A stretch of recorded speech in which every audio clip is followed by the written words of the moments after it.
There are some words you can never unhear.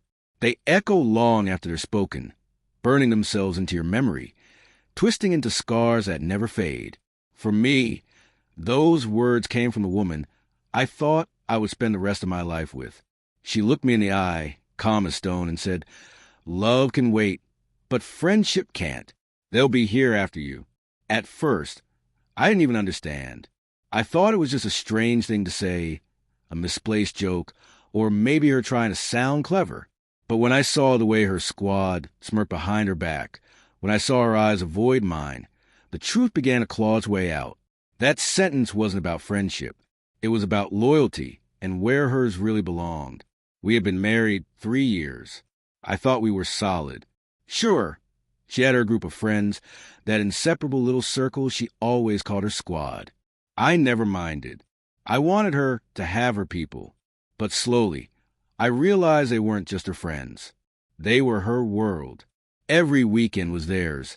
Every late-night text was theirs, and I was expected to wait quietly in the margins of her life. One night, I tried to talk to her. I told her I felt like I was losing her to them.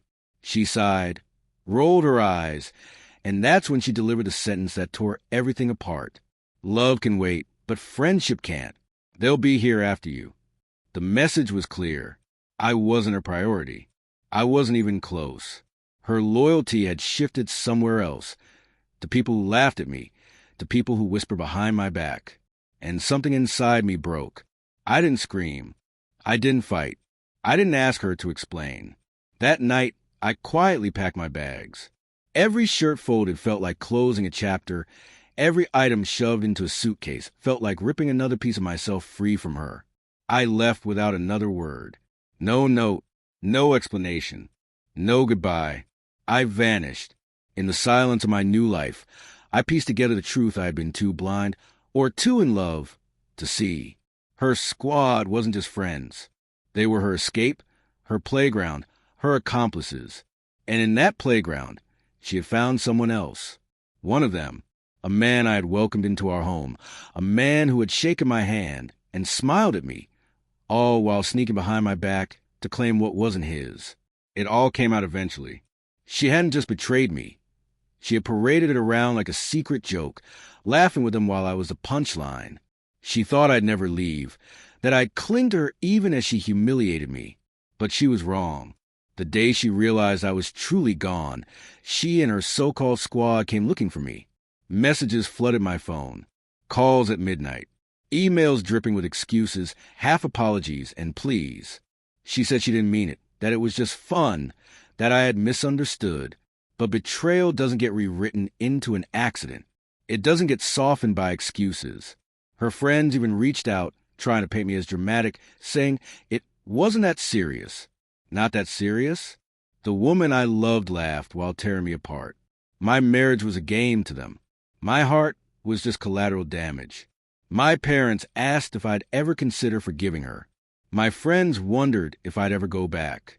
But how do you go back to someone who looked you in the eye and told you you'd always come second? How do you rebuild when every brick of trust has been reduced to dust? Nights alone were the hardest. The silence was deafening. But slowly, that silence became my salvation. I learned to sit with it, to let it heal me. I no longer waited for the phone to ring. I no longer checked for messages. I stopped imagining her shadow in the empty half of the bed. She had chosen her squad over me. She had chosen laughter in dark corners, cheap thrills dressed up as friendship, over a man who would have given her the world. And when she finally realized that her friends weren't forever, when they drifted away as quickly as they had come, she tried to crawl back. By then, it was too late. Her words at night still echo sometimes. Love can wait, but friendship can't. They'll be here after you. She was right in a way. They were there after me, but not for long. When the drama faded, so did they. She lost her marriage, and eventually she lost him too. I used to think her betrayal was the end of me, but in reality it was the beginning. I walked away with nothing but a suitcase, but inside that suitcase was the freedom to start again, to rebuild my life without lies, to rediscover love in people who know what loyalty truly means. Now, when I hear those words in my mind, I don't feel anger anymore. I feel nothing. And nothing is powerful. Nothing is peace. Because while she lived with regret, I live with freedom. And that is a life worth more than any false friendship, any empty vow, any love that was never real.